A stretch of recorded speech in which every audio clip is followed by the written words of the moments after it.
вохӯрии раиси ноҳияи шаҳристон бо донишҷӯёне ки дар муассисаҳои миёнаи касбӣ ва олии вилояти Суғд таҳсил менамоянд баргузор карда шуд. ҳадаф аз баргузории мулоқоти мазкур шиносоӣ пайдо намудан аз раванди таълиму илм ва маърифатомӯзӣ, вазъи зисту зиндагии донишҷӯён, ҷавонони саодатманд асос ёфта фарогирии онҳо ба ғамхории ҳукумати ҷумҳурии Тоҷикистон маҳсуб меёбад. раиси ноҳия зимни суханронии худ иброз дошт, ки бо сиёсати маорифпарваронаи асосгузори сулҳу ваҳдати миллӣ, пешвои миллат, президенти ҷумҳурии Тоҷикистон муҳтарам Эмомалӣ Раҳмон давоми солҳои соҳиб истиқлолӣ шумории муассисаҳои олӣ ва миёнии касбӣ афзуда ҳазорон нафар соҳибтахассус гардиданд. дар ин асно муҳассилини донишгоҳҳои олӣ ва касбии махсус аз ҷавонони ноҳия низ зиёд мебошанд. умеда ёрмаҳмад ва муҳассилини соли дуюми муассисаи давлатии донишгоҳи давлатии Хуҷанд ба номи академик Бобоҷон Ғафуров мебошад. ӯ касби веб-журналистикаро интихоб намуда, азм дорад дар оянда ҳамчун қаламкаши бо маҳорат дар рушду нумои васоити ахбори оммаи кишвар нақши мондагор гузорад.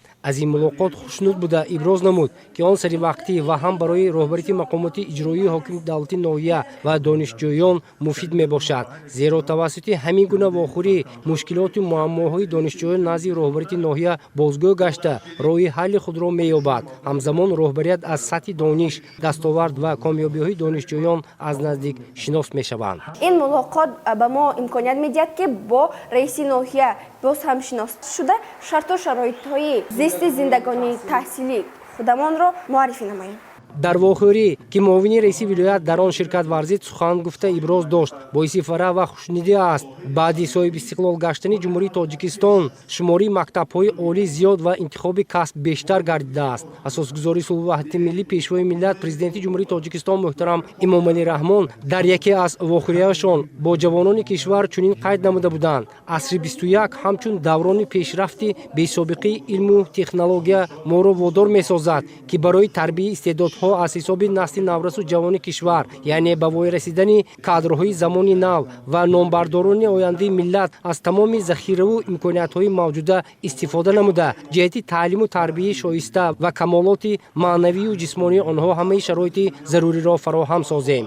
аз ин рӯ имрӯзҳо иқдоми вохӯрии раисони шаҳру ноҳияҳои вилоят бо донишҷӯёни муассисаҳои таҳсилоти олӣ ва миёнии касбии шаҳри Хуҷанд ҳамин таъкиди роҳбари давлатро дар амал татбиқ менамояд. талабот зиёд аз соҳаи тандурустӣ мо эҳтиёҷ дорем ба табибон, соҳаи самти маориф, дигар соҳаҳои бонкӣ ҳам мо эҳтиёҷ дорем дар ин самтҳо. донишҷӯё ки вохӯрем, суҳбат кунем, талаботашонро фаҳмем. вохӯрии мазкур на танҳо барои гуфтушунуд, балки барои пешрафти ноҳия ба ҷомеа хизмат мекунанд ва он ва мутахассисоне ки донишгоҳҳои олӣ ва миёнии касбиро хатм мекунанд бо ҷои кори доимӣ таъмин карда мешаванд.